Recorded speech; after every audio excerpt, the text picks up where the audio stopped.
안녕하세요. 특별할 거 하나 없는 평범하디 평범한 인생을 살고 있는 30대 여자입니다. 남에게 피해주지 않고 조용히 살고 있었던 제가 한 사건으로 인해 화제의 주인공이 된 적이 있었어요. 그 사건으로 인해 살고 있는 집의 보안을 아주 철저하게 관리하게 됐죠. 혼자 사는 사람의 입장에서 가장 무서운 존재가 바로 의문의 침입자가 아닐까요? 얼마 전 저에게 일어난 무섭고 기이한 사건에 대해 여러분께 말씀드리고자 합니다. 부디 여러분들 중에서도 혼자 사시는 분이 있다면 이 사연으로 하여금 조심하는 계기가 됐으면 좋겠어요.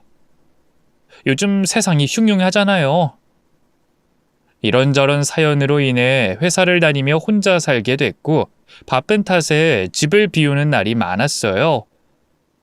처음엔 혼자 사는 삶이 어색하고 외로웠지만 시간이 흐르니까 적응이 되더라고요.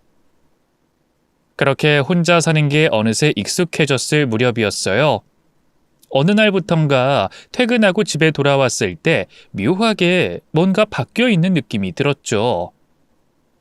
워낙 약속도 많고 외근도 많고 출장도 많다 보니 밖에 있는 시간이 많아 주로 밤중에 집에 들어오곤 했는데 어느 날 보니 현관에 놓인 슬리퍼의 위치가 바뀌어 있는 것 같더라고요.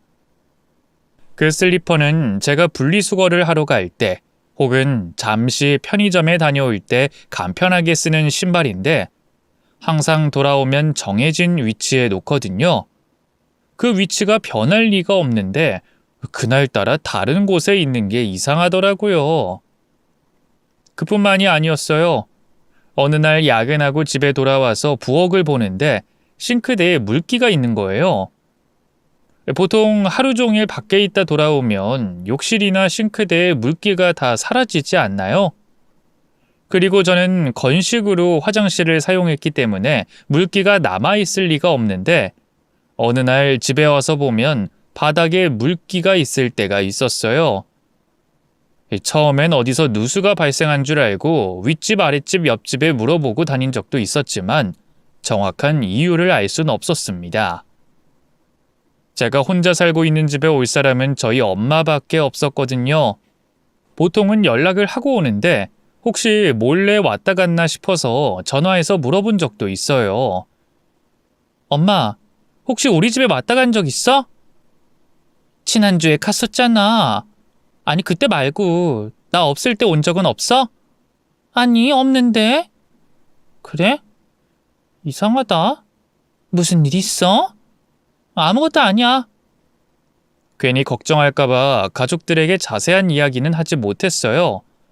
만약 누군가 저희 집에 들어왔다면 없어진 게 있어야 하잖아요. 그런 게 없었기 때문에 그저 착각일 거라 생각했죠. 신발이야 내가 다른 신발 신으려다 건드려서 위치가 바뀌었을 수도 있고 싱크대 물기는 수도꼭지에 누수가 생겨 물이 뚝뚝 흘렀을지도 모를 일이니까 좀 더 지켜보기로 했어요. 하지만 다행히도 그 이후로는 이상한 점을 발견하지 못했고 시간이 흐르고 나니 잠잠해지더라고요. 역시나 내가 착각을 했던 거구나 안심했고 마음이 놓였어요. 나 혼자 예민하게 느낀 거였구나 결론 지었죠. 그 후로 얼마 지나지 않아 출장을 가게 됐어요. 지방으로 2주 정도 지방 출장을 가기로 해서 집을 대충 치워놓고 가스나 전기, 불도 다 끄고 창문도 전부 닫은 채로 밖으로 나갔고 차를 타고 출장지로 향했죠. 그때까지만 해도 금방 이곳을 다시 오게 될 줄은 꿈에도 알지 못했습니다. 출장지에서 일을 마치고 회사에서 제공해준 호텔에서 쉬다가 잠이 들었을 때였어요. 다음날 일찍 보고할 게 있었기 때문에 일찍 잠자리에 들어서 깊은 잠에 빠져 있을 때쯤 희미하게 벨소리가 들리기 시작했습니다. 그 시간에 전화 올 곳이 없었고 숙면을 취하고 있던 때라 쉽게 일어나지 못했어요. 그런데 전화벨이 계속 울리는 거예요. 결국 몸을 일으켜서 핸드폰을 확인했어요. 받을 때까지 전화를 걸 기세로 전화벨이 울리더라고요. 그래서 마지못해 받았습니다. 여보세요. 아이, 101호 세입자분 맞으십니까? 네, 그런데요. 아이, 땡땡 아파트 경비실입니다. 저희 아파트 경비실이라고요? 아이, 네, 그렇습니다. 아이, 그저 있지 않습니까? 무슨 일이시죠? 하도 민원이 많이 들어와서요. 무슨 민원이요? 아니, 너무 소란스럽다는 민원이. 경비원 한 분이 저에게 조심스레 이야기를 하려고 하던 찰나 옆에서 내가 얘기할게요. 줘봐요. 하는 여성분 소리가 들리더니 전화기를 확 낚아채는 소리가 들리더라고요. 그리고 저에게 소리쳤어요. 아이, 저기요. 저 아랫집인데요. 거기 좀 조용히 좀 해주세요. 나 뜨겁게. 네? 아, 조용히 좀 해달라고요. 그게 그렇게 힘들어요? 시간이 몇 시인데 아직까지 소란을 피우는 거예요? 너무하다는 생각 안 드세요? 그게 무슨 말씀이신지. 저희 집에 애만 둘이에요. 그런 소리 들릴 때마다 애들 앞에서 민망해 죽겠다고요. 그리고 새벽까지 뭐 하는 짓이에요? 이웃들 한참 잘 시간에 그러고 있으면 부끄럽지도 않나요? 잠시만요. 무슨 소리요? 너무 망측스러워서 내 입으로 내뱉기도 민망하네요. 좀 조용히 지낼 순 없어요? 지금 시간에 꼭 그렇게 이웃들 잠을 깨워야겠어요? 아주 시도 때도 없이 정말. 이웃끼리 배려 좀 부탁드려요, 제발. 도대체 무슨 말씀인지 잘 모르겠네요. 전 지금 집에 없는데요. 집에 없다뇨. 소리가 들리는데. 지금 발뺌하시는 거예요? 출장 중이라 다른 지역에 와 있어요. 혹시 다른 집에서 나는 소리 아닌가요? 그럴 리가요. 분명 그쪽 집 맞아요. 여태껏 참아서 그렇지 한두 번이 아니었다니까요. 정말 저희 집에서 나는 소리가 맞다고요? 경비 아저씨랑 둘이서 현관 앞까지 갔다니까요. 그 집에서 나는 소리 맞던데 뭘.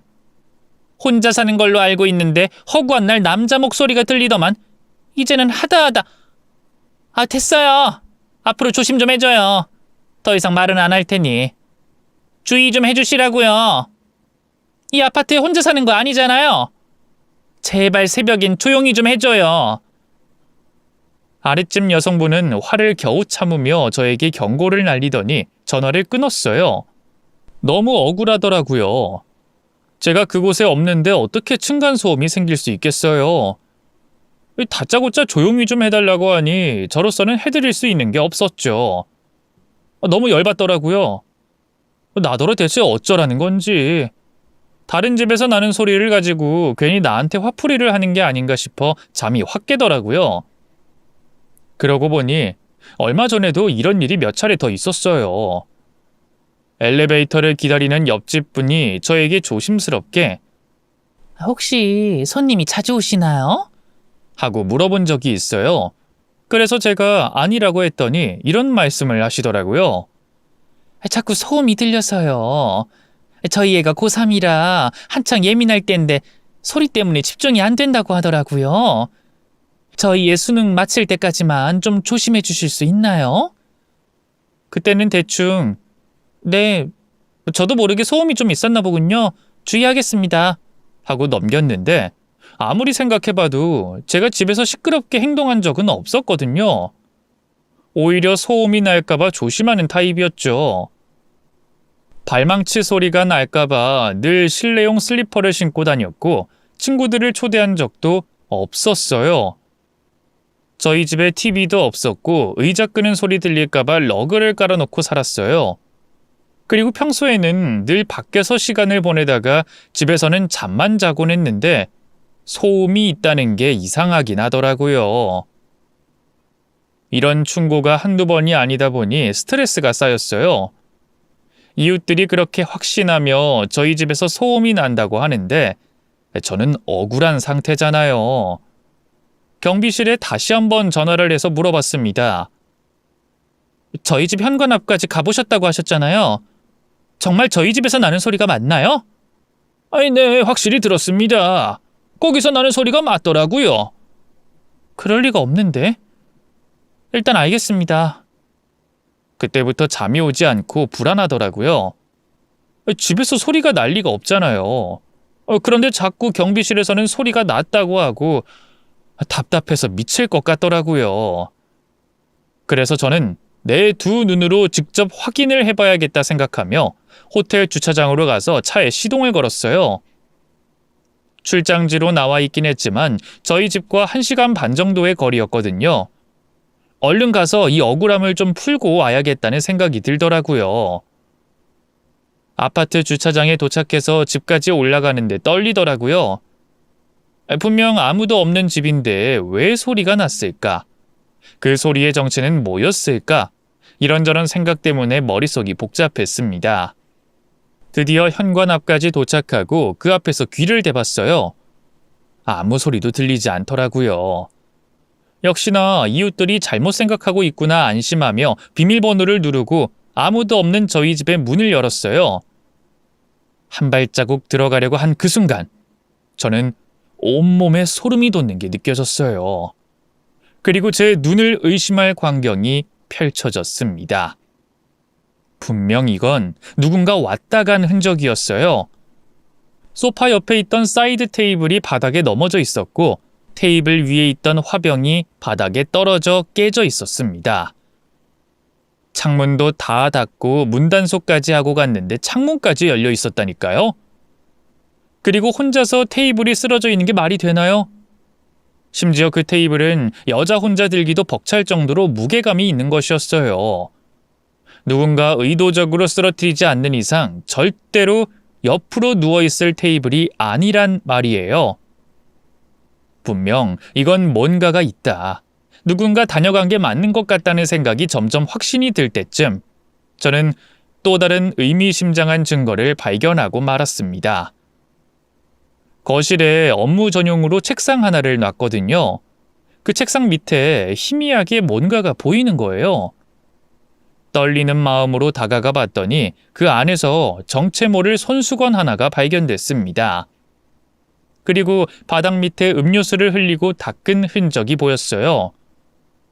정황상 사이드 테이블이 넘어지면서 그 위에 놓여있던 음료수가 바닥에 흘렀고 그걸 급히 닦다가 유유히 사라진 것 같았습니다.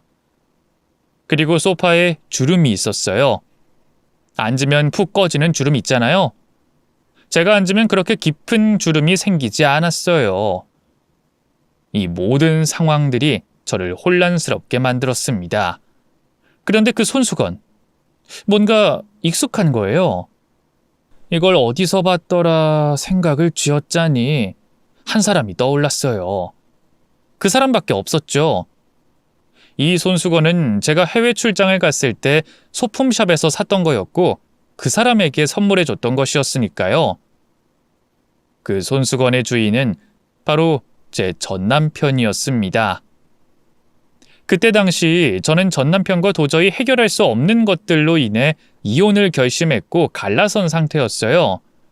그런데 그 인간에게 준 손수건이 왜 저희 집 책상 밑에 있었을까요? 설마 저희 집에 침입한 외부인이 전남편이었을까요? 생각해보니 그 인간은 충분히 그럴 수 있는 사람이겠더라고요. 이혼을 하고 난 후 둘이 살던 집에 저 혼자 살게 됐거든요. 갈라서자마자 현관 비밀번호를 바꾸긴 했지만 저만의 기념일로 바꿨고 그게 제가 주로 쓰는 비밀번호라는 걸 그 사람이 알기 때문에 집에 들어오는 건 어렵지 않았을 거예요. 그리고 그 사람과 저는 사내 연애로 만났고 이혼 후 부서는 다르지만 같은 회사에 다니고 있었어요. 마음만 먹으면 제 스케줄을 알아내는 건 어렵지 않은 일이었죠. 그런데 굳이 왜 이렇게까지 해야 했을까요? 대체 무슨 이유로 저희 집에 몰래 들어왔던 걸까요? 문득 경비실에서 받았던 전화 내용이 생각났어요. 소음이 낯뜨겁다는 말. 설마 여자를 우리 집에 데리고 온 건가? 하는 생각이 들더라고요. 그리고 그 생각과 동시에 떠오르는 여자 한 명이 있었어요. 이혼할 때까지 죽어도 아는 동생이라고 우기던 그 여자. 설마 그 여자를 데리고 우리 집에 몰래 들어왔나? 하는 생각과 동시에 도저히 용서할 수 없겠다는 생각이 들어 바로 전 남편에게 전화를 걸었어요. 보통 그 시간에 전화를 걸면 자다가 받아야 하잖아요. 그런데 멀쩡한 목소리로 받더라고요. 이 시간에 무슨 일이야? 나한테 할 말 없니? 무슨 할 말? 우리 집에서 당신 손수건을 찾았어. 책상 밑에 있더라? 무슨 손수건? 그 혹시 일본에서 사다 준 거? 그게 거기 있었어? 한참 찾았는데. 그러니까 이게 왜 여기 있어? 그걸 내가 어떻게 알아?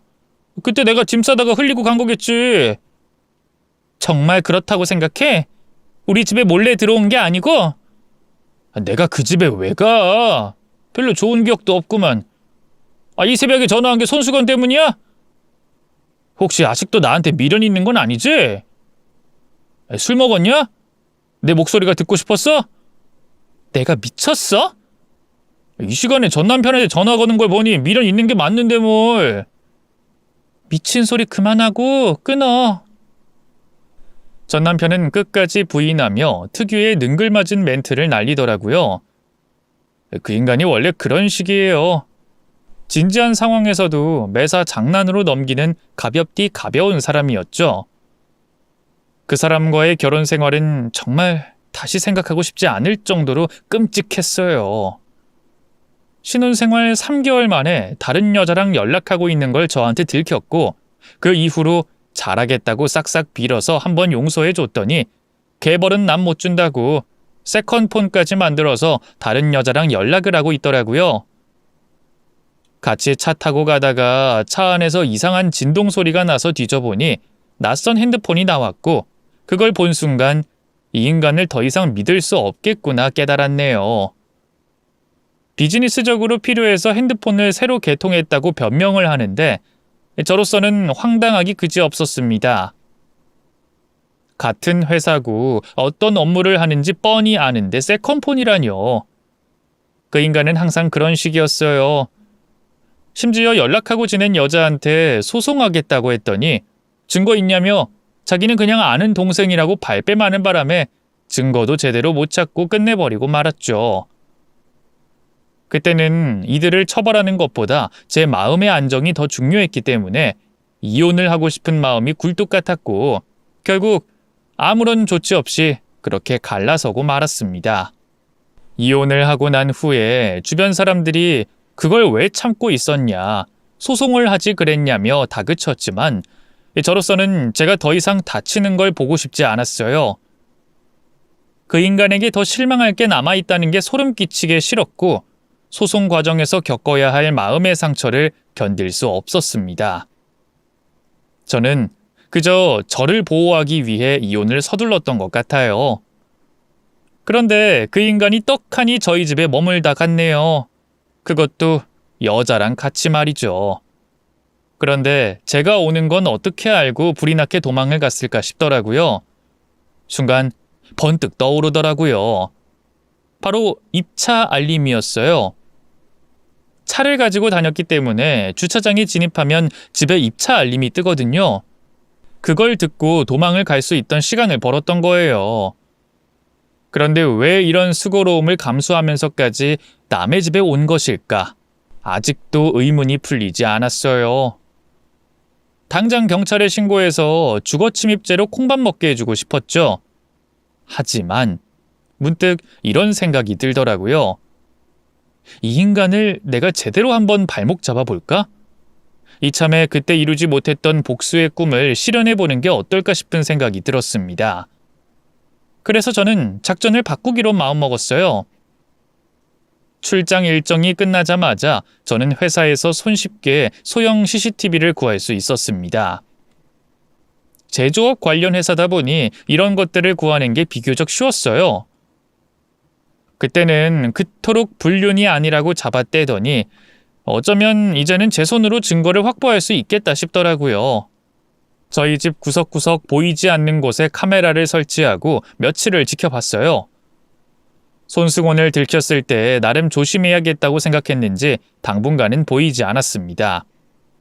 아마 그 인간은 제가 방심했다고 생각했을 때 다시 나타날 게 뻔했어요.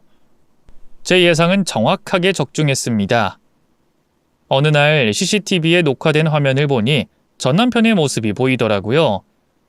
어김없이 제가 출장을 갔을 때 저희 집에 왔고 잠시 후 저희 집에 들어오는 상간녀의 모습도 보였습니다. 그 여자는 다름 아닌 결혼 생활 내내 저를 속썩였던 그 여자가 맞았습니다. 아는 동생이라고 했던 그 여자는 너무나 자연스럽게 저희 집 안을 활보하고 다녔어요. 그리고 남편은 상간녀를 밖으로 마중까지 하고는 집을 깨끗하게 치우고 있더라고요. 어쩐지 집이 뭔가 변한 것 같더라니 범인이 바로 여기 있었네요. 이유는 알 수 없었지만 그들은 마치 본인 집인 양 집에서 음식도 먹고 잠도 자더라고요. 정말 미쳤다는 말밖에 나오지 않았네요. 제 인생을 골로 보냈던 상간녀와 전남편 둘이서 저를 농락하고 있던 거잖아요. 그리고 저는 녹화된 화면 속에서 보고 싶지 않았던 낯뜨거운 장면도 볼 수 있었습니다. 그래서 이웃들이 저에게 그토록 층간소음 좀 조심해달라고 부탁을 했구나 싶더라고요. 그들은 그냥 그곳에 사는 신혼부부 같았어요. 그러다가 제 차가 아파트 주차장에 들어왔다는 알림이 울리면 전 남편이 상간녀를 먼저 내보내고 자기는 뒤늦게 허겁지겁 가방과 옷을 챙겨 밖으로 나가버린 것이죠. 생각해보니 이상하긴 했어요.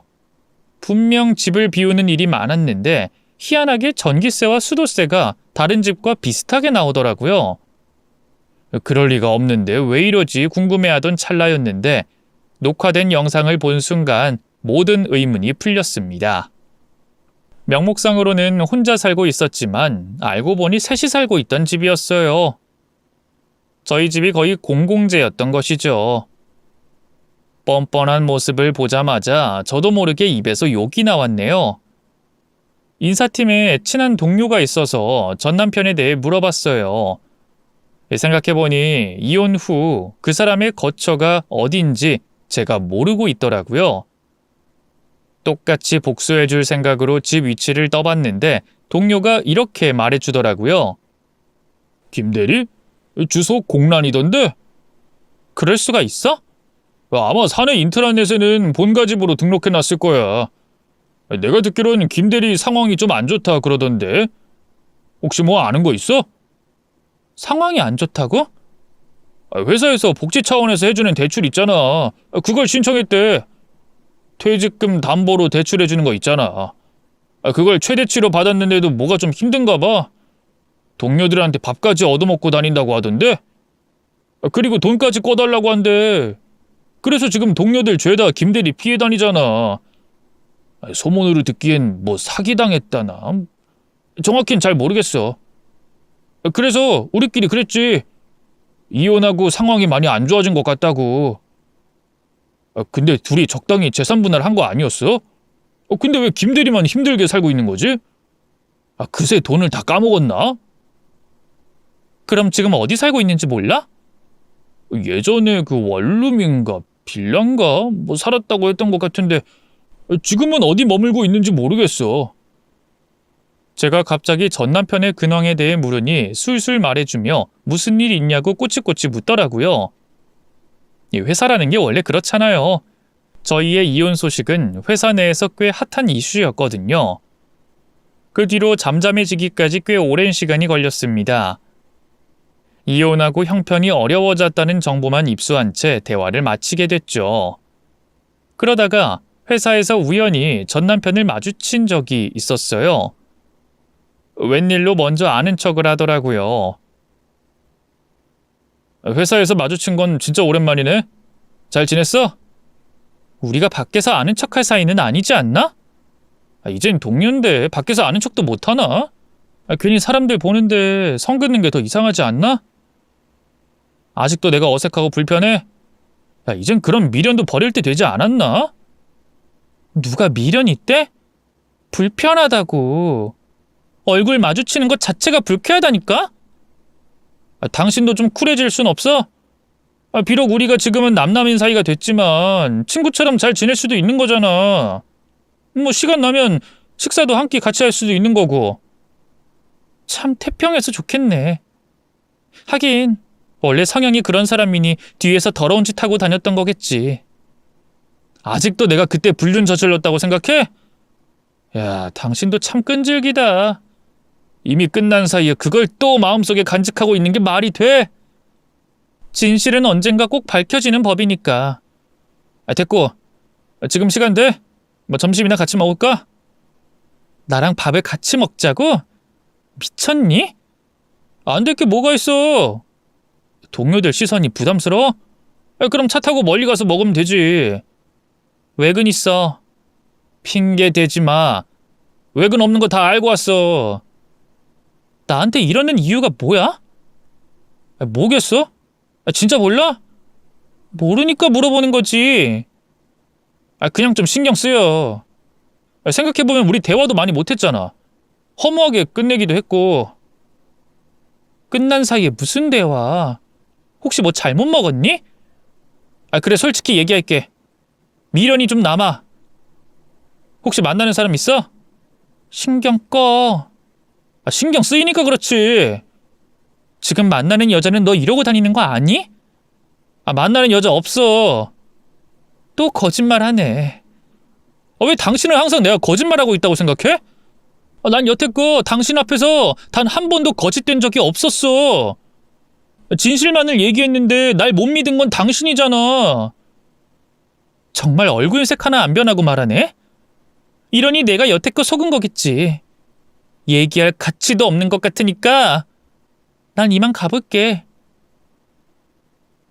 힘들 때 연락 줘. 내가 필요할 때가 언젠가 있을 거야. 진짜로 나랑 다시 잘해보고 싶어?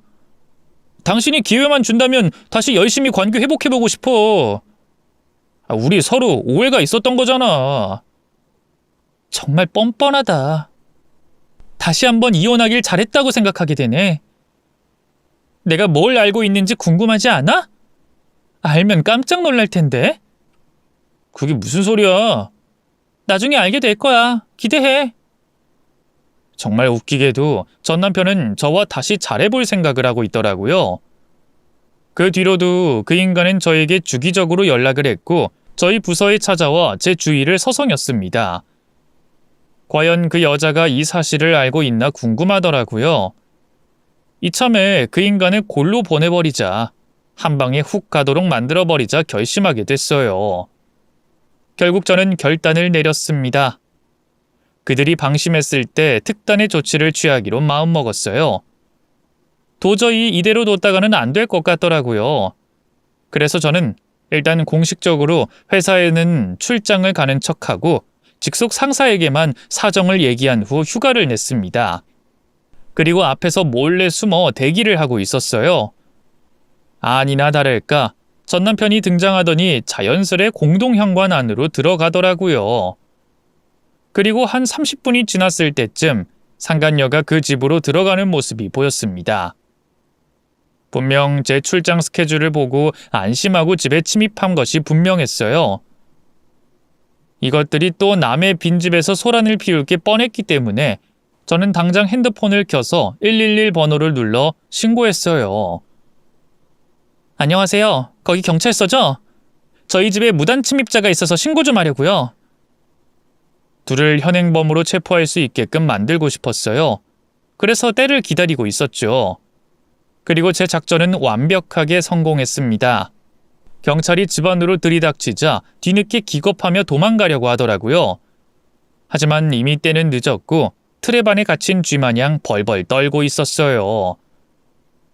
전 남편과 같이 있던 여자는 멍한 얼굴로 전 남편에게 묻더라고요. 오빠, 이게 무슨 일이야? 왜 경찰이 오빠 집에 들어온 건데? 남의 집에 침범하는 건 범죄 아니야? 얼른 나가라고 그래, 응? 제발 조용히 좀 해. 입 좀 다물어. 전 남편은 당황했는지 눈치 없이 재촉하는 상간녀의 입을 막더라고요. 그리고 전 남편은 다급하게 변명하기 시작했습니다. 제가 좀 사정이 있었습니다. 여기 집주인은 제 와이프고요. 비록 이혼은 했지만 아직 재산을 정리하지 못해서 가끔 왔다 갔다 하면서 쉐어하고 있었습니다. 그런데 저희끼리 감정적으로 다툼이 좀 있어서 이 사람이 홧김에 신고한 모양입니다. 저희끼리 잘 해결할 테니까 돌아가시면 됩니다. 너무 천연덕스럽게 연기하는 거예요. 그 모습을 보고 어이가 없어서 헛웃음이 났어요. 저는 여태껏 녹화했던 영상을 경찰에게 보여주며 이런저런 사정이 있었고 한두 번이 아닌 상습범이라고 고발하며 증거들을 제시했습니다. 그랬더니 전 남편이 얼굴이 뻘개져서 저에게 소리를 치더라고요. 이게 뭐야? 몰래카메라를 달았던 거야? 불법인 거 몰라? 체포돼야 할 사람은 내가 아니라 당신이네. 뭔 소리야? 내 집에 내가 카메라 설치한 게 뭐가 문제인 건데? 내가 키우고 있는 금붕어가 잘 있는지 확인하려고 설치한 건데 그게 왜 불법이야? 남의 집 들어와서 험한 짓 한 게 누군데? 바꾼 비밀번호까지 알아내서 불법 침입한 게 누구더라? 심지어 여자까지 들였잖아. 둘이 얘기하자. 일단 이분들은 보내드리자. 응? 안 그래도 바쁘신 분들인데 이 정도 일 가지고 시간 낭비하게 만들면 안 되잖아. 이 정도 일? 나는 여태껏 집이 미묘하게 바뀌고 있을 때마다 엄청난 공포를 느꼈어. 혹시 스토커가 있진 않을까, 도둑이 들진 않을까, 자는 사이에 나를 해치진 않을까 별의별 생각을 다 하면서 공포에 떨며 살았다고. 근데 이게 아무 일도 아니야? 범죄 저질러 놓고 나더러 그냥 넘어가자고? 얼마 전까지만 해도 우리 같이 살던 곳이잖아. 그래서 나도 실수했어. 나도 모르게 들어왔던 거야. 습관됐던 거라고. 앞으로는 안 들어올게. 됐지? 약속할게. 지금 그걸 말이라고 해? 난 절대 합의 없어. 빠져나가 생각하지 마. 증거도 있고 현장까지 들켰어. 여보, 진짜 이러지 말자, 응? 누구더러 여보래? 남보다 못한 사이 되자면 도장까지 찍어놓고 왜 이래? 지금 주변에 증인들도 널렸어. 그쪽이 자꾸 층간소음 내가지고 이웃분들이 미칠 지경이래. 내 명예까지 훼손해가면서 여자랑 남의 집에서 칩거하고 싶었니? 나는 당신이 그 정도로 밑바닥인 줄은 몰랐어. 이토록 구제불능일 줄은 몰랐다고. 원래 내 집이었잖아. 나한테도 권리 있는 거잖아. 지금 권리라고 했어? 신혼집이었던 곳인데 그럼 내 권리도 있는 거지. 혹시 머리가 어떻게 됐어? 아니면 뭐 기억상실증이라도 걸린 거야? 이 집 내가 마련했던 거 기억 안 나니? 대출은 같이 갚았잖아. 그래서 그것까지 합해서 재산 분할했잖아. 이 집 가격이 얼마나 올랐는지 알면서 그래? 2배나 올랐잖아. 그래서 어쩌라고. 나더러 오른 값을 달라는 거야 뭐야? 그래, 솔직히 억울했다. 난 이혼하고 이따위로 살고 있는데 당신은 아파트 하나 가진 것 때문에 재산이 불어나는 게 솔직히 부럽고 배 아팠다. 됐냐? 그게 이유가 된다고 생각해? 그게 무단침입의 이유야? 말이 되는 소리래. 왜 당신 집을 냅두고 남의 집에 있는 건데? 대피한 거야. 우리 집 천장에서 물이 새서 그랬어. 갈 곳이 없어서 어쩔 수 없이 여기로 왔던 거야. 내가 여기 말고 갈 곳이 어디 있겠어. 예정 생각해서라도 한 번만 넘어가 주라. 여기가 너무 편해서 나도 모르게 들어온 거야. 다신 안 그러겠다고 각서까지 쓰면 되잖아. 모든 게 거짓말이네. 항상 이런 식이었지. 당장 눈앞에 닥친 상황만 대충 해결하면 끝이라고 생각하지? 둘이 아무 사이도 아니라며. 그냥 친한 오빠 동생 사이라면서 나를 의부증 환자 취급했잖아. 그런데 내가 화면 속에서 뭘 본 줄 알아? 둘이 나눈 대화도 내가 다 들었어. 소송 안 당해서 다행이라고? 끝까지 버티면 그만이라고? 그게 인간으로서 할 소리니? 적어도 이혼할 땐 일말의 양심이라도 있는 줄 알았지. 그따위로 생각하고 있는 줄 알았으면 내가 당장 소송했지. 진정해. 제발 우리 둘이서 얘기하자, 응? 부탁이야. 지금 내 상황, 내 입장 다 설명할게. 짐승 같은 놈. 남의 집에 여자를 들여? 심지어 전부인의 집에 여자를 들이고 싶니? 차라리 호텔을 가. 하다못해 숙박업소라도 잡으라고. 그래, 내가 못난 놈이다. 죽일 놈이야. 그래, 넌 원래 못난 놈이야. 너랑 같이 살았던 그 짧은 세월이 내 인생에서 가장 치욕적인 순간이야. 근데 이혼하고 나서까지 나를 괴롭혀? 절대 용서 못해. 내가 가진 증거로 너희 둘 다 제대로 망신시켜 줄 테니까 그런 줄 알아. 나 지금 당장 변호사 찾아갈 거야. 소송이든 뭐든 할 수 있는 건 죄다 갖다 붙일 거니까 기대해. 그때는 내가 순순히 이혼을 해줬겠지만 지금은 달라. 증거까지 내 손에 들어온 마당에 소송이 무섭겠어? 이제는 증오밖에 남지 않은 상황이고 미련도 없어. 지금이야말로 법정 싸움하기 딱 좋은 타이밍이 아닐까 싶은데 어떻게 생각해? 협의는 없어. 선처도 없을 거고. 반박하려 들면 진흙탕 싸움으로 만들 거야. 내 손에 뭐가 있는지 잘 알지? 카메라 설치하는 게 불법이라고? 그럼 어디 한번 여기 녹화된 화면은 불법인지 아닌지 직장 동료들이랑 돌려보며 조언 한번 구해볼까?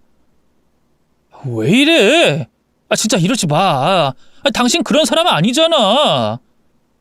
그러게. 나는 원래 그런 사람 아닌데 누구 때문에 버튼이 눌렸네. 누구 덕분에 내가 모르던 내 모습을 알게 됐어. 그러니까 각오하라고. 나도 내가 어떻게 변할지 모르니까.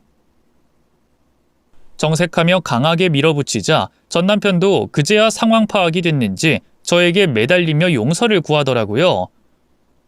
어쨌든 그날 경찰차가 저희 아파트에 들이닥친 덕분에 이웃분들이 몰려들었고 많은 분들이 층간소음의 정체에 대해 알게 됐네요. 아마 이 내용은 빠르게 소문이 퍼졌겠죠. 그 이후로는 이웃분들이 저에게 층간소음에 대한 이야기를 하지 않더라고요. 오해가 풀리긴 했지만 어째 일이 더 커진 것 같아 민망하기도 하고 수치스럽기도 하고 아무튼 좀 그랬네요. 회사에서도 그렇고 아파트 내에서도 그렇고 본의 아니게 유명인이 되고 말았습니다. 조용히 살고 싶었는데 세상이 저를 가만히 내버려 두질 않네요. 어쨌든 공포의 침입자는 전 남편과 상간녀로 밝혀졌고 저는 그날 바로 현관 비밀번호를 바꿨어요. 제 정보가 전혀 담겨있지 않은 번호로 바꾸고 나니 그제야 안심이 되더라고요. 이미 이혼한 전 남편이 제 집을 드나들 줄은 누가 알았겠어요. 한편으로는 속 시원하기도 합니다. 끝까지 부정하던 불륜의 정체가 눈앞에 드러났으니까요. 제 예감이 틀리지 않았다는 게 속 시원하면서도 여태껏 날 속였다는 게 화가 나기도 하네요. 그 후로 전 남편은 끊임없이 저에게 구원의 손길을 내밀었지만 저는 모른 척했어요. 어차피 남남인데 선의를 베풀 필요가 있나요? 그리고 얼마 후 상간녀가 저에게 얘기를 좀 하자고 요청하더라고요. 본인은 너무너무 억울하다며 오열을 하며 호소했어요. 그 집이 그쪽 집인 걸 몰랐어요. 이혼하고 집은 지켰다고 하길래 당연히 그게 오빠 집인 줄 알았죠.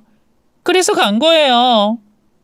전처랑 이혼하고 집 정리 제대로 하지 못해서 예전 흔적이 남아있다고 해서 그러려니 했어요. 제가 바보같이 속았죠. 지금 와서 생각해보니 이상한 점이 한두 가지가 아니긴 했어요. 어쩐지 잘 있다가 갑자기 저더러 집에 가라고 한 적이 많았거든요. 오빠 말로는 어머님이 갑자기 오신다면서 급하게 다음에 보자면서 나가라고 했는데 알고 보니 그게 오빠 집이 아니었다니 저도 많이 혼란스러웠어요. 그날 경찰이 들이닥쳐서 정말로 기절할 뻔했잖아요. 엄연히 따지면 저는 피해자예요. 오빠한테 속은 거라고요. 정말로 그렇게 생각해? 억울하니? 상간녀가 억울하다는 게 나는 그저 웃기네.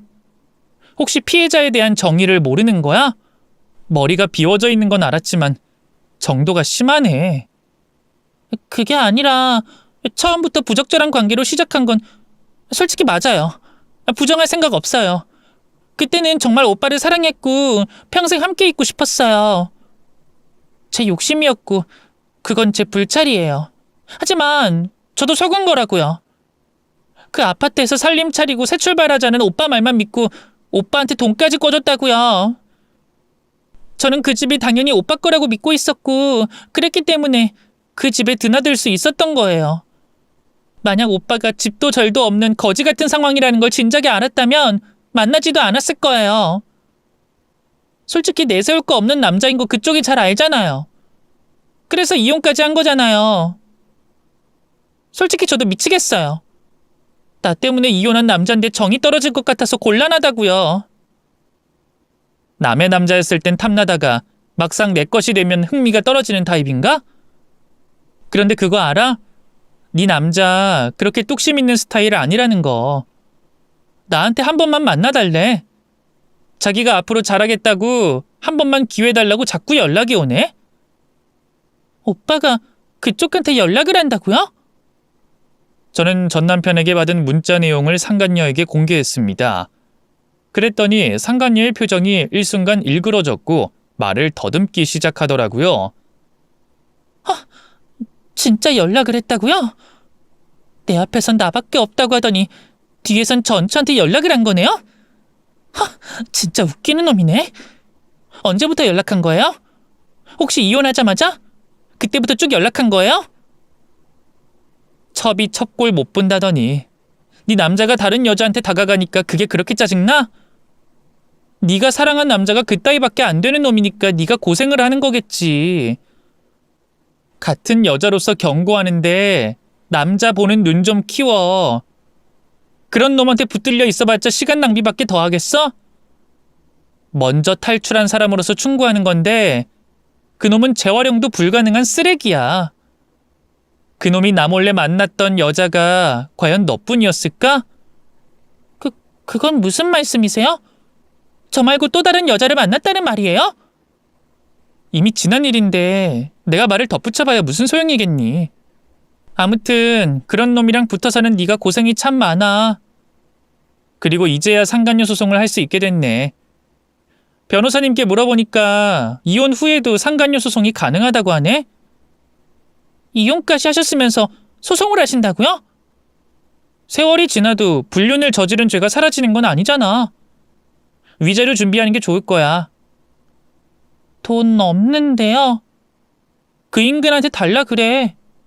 하긴 물 새는 집에서 사는 인간이 사랑하는 여자를 위해 과연 위자료를 마련해 줄 수 있을지나 모르겠네. 하여간 구질구질한 건 둘이 똑같다니까.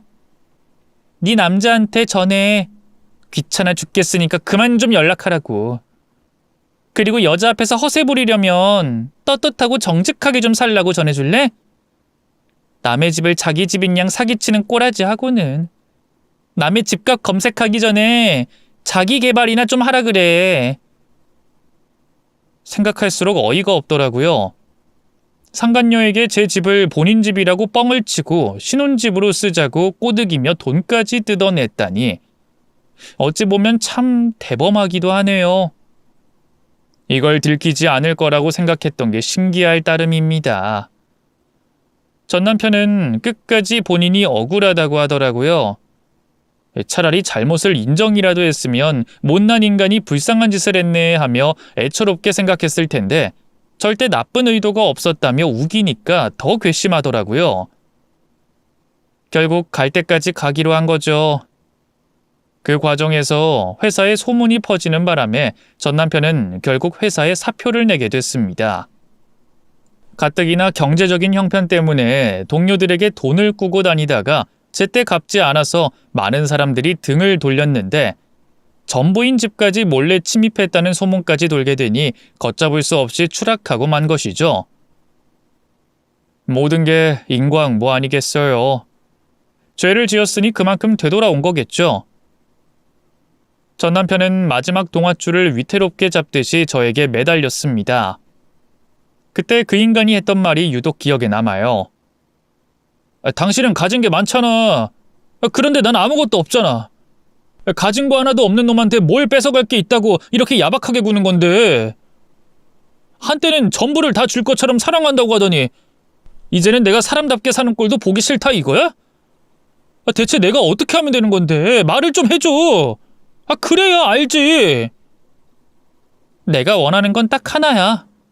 법대로 하는 거. 한때 사랑했던 사람이지만 지금은 남보다 못한 사이잖아? 괜히 내 마음 흔들고 싶어서 과거 얘기 꺼내는 것 같은데 소용없어. 나는 그 과거가 애틋하지도 않고 후회되기만 하거든. 그러게 각자 열심히 잘 살았으면 이런 일이 없었잖아. 왜 남의 집에 몰래 침입해서 이 사단을 만드냐고. 이젠 진짜 우리 사이가 끝이었으면 좋겠네. 그 사람을 처음 봤을 땐 궁금했고, 알아가면서 호감을 느꼈고, 결혼을 결심하면서 사랑을 느꼈고, 불륜을 눈치챘을 땐 심장이 쪼그라들 정도로 배신감이 들었어요. 그리고 지금은 너무나 한심하게 보이네요. 한 사람에게 이렇게 복합적인 감정을 느낄 수 있다는 게 신기해요. 사랑했던 만큼 실망이 컸던 것 같아요. 그래서 그 아픔이 꽤 오래 갔고요.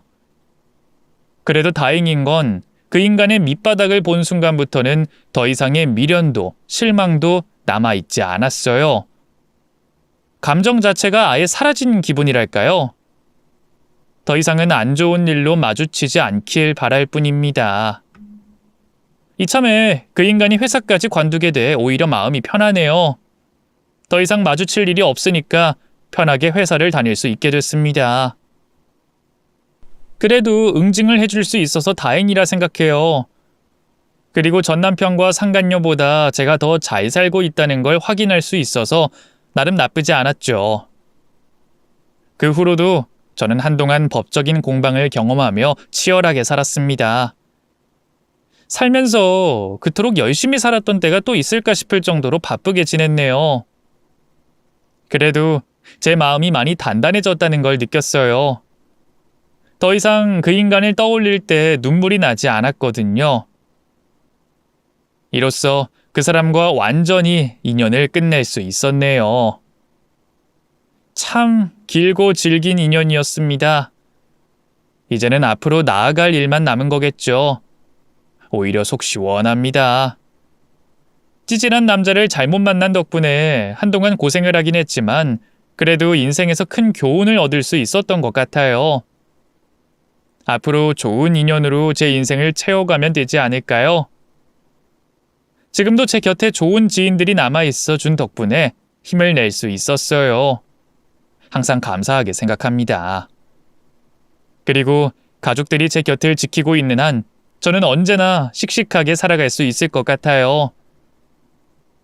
살다 보면 이혼도 할 수 있고 재혼도 할 수 있고 또 돌싱이 될 수도 있는 거잖아요. 이것 또한 인생의 경험이고 남들보다 다양한 경험을 했다 치면서 긍정적으로 생각하려고요. 과거를 훌훌 털어내보고자 하는 생각으로 사연을 쓰게 됐어요. 지금까지 들어주신 여러분께 감사하다는 인사를 전하고 싶습니다. 부족한 글솜씨였지만 부디 여러분들에게 제 사연이 잘 전달되길 바랄게요. 이혼하고 혼자 살고 있는 지금은 너무나도 살만합니다. 앞으로는 건강하고 행복한 돌싱으로서 저만의 인생을 꾸려갈 생각이에요. 여러분들도 각자의 인생이 행복할 수 있었으면 좋겠습니다. 그럼 저는 이만 인사드릴게요. 오늘만큼은 많이 웃는 하루가 되셨으면 좋겠어요. 안녕히 계세요.